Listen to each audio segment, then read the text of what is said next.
And here we are, August 15th, another Schmolke investment team LSU football practice report. And big news today, buddy, and we're going to get to that here in a second. But of course, we can do these each and every practice thanks to the Schmolke investment team. I'm going to talk a little bit more about Bart and Brian a little bit later in this practice report.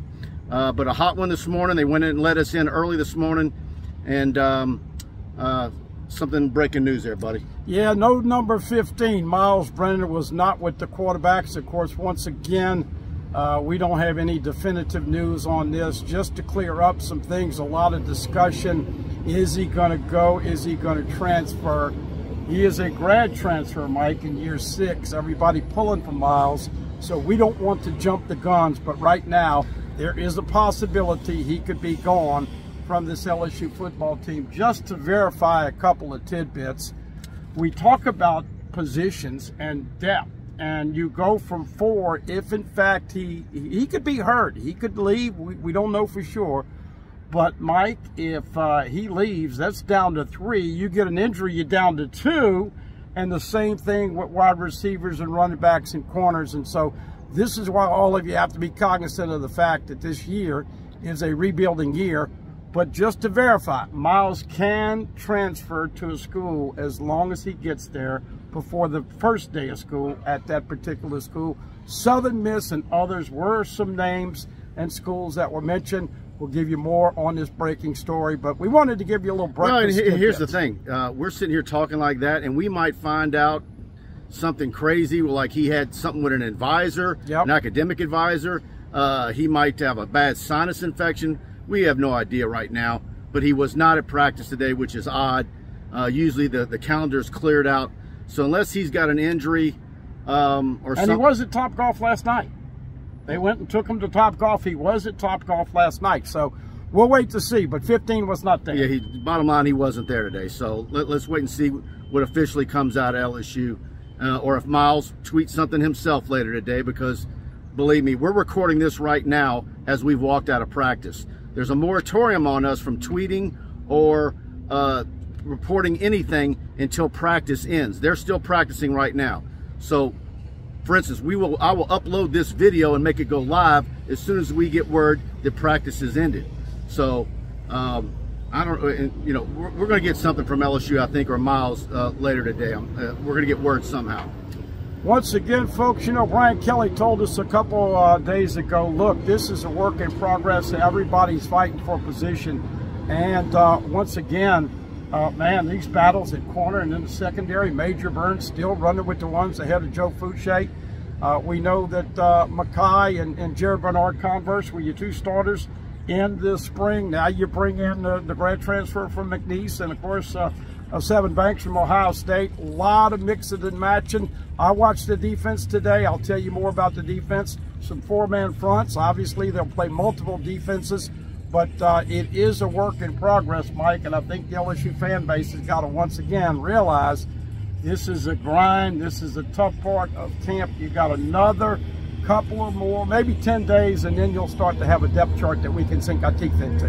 This Schmolke investment team practice report, as of course, you can't beat Brian and Bart. Over 45 years of combined experience in handling their clients' financial needs. In this financial environment, experience matters. Call Bart or Brian at 318-448-3201. That's 318-448-3201. Remember, experience matters. And of course, securities offered through LPL Financial. Remember, FINRA/SIPC. Been knowing Bart Schmolke and his son Brian for 2 decades. No finer people. If you're in Central Louisiana, swing by their office, make an appointment. Anything you need, retirement, investments, SEP, 401k, IRAs, any questions you have, they're who you absolutely want to talk to. And of course, that applies anywhere in Louisiana.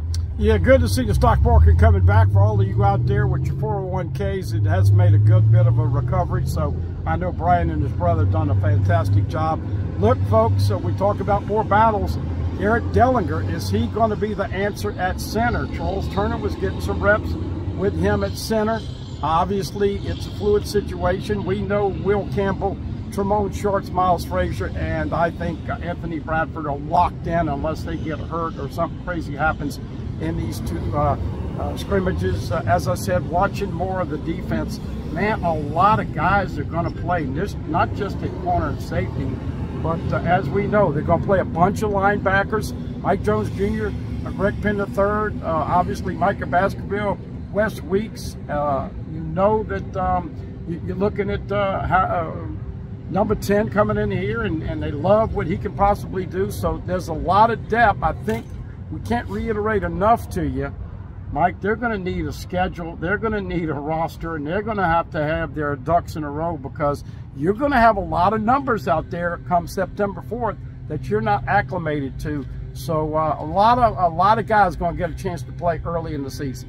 I focused my camera and zoomed in pretty darn good on place kicking and the special teams unit today. I've got some of that footage that you'll see on TigerBait.com. Go join and be a premium member. We really want to have you as a part of our TigerBait community.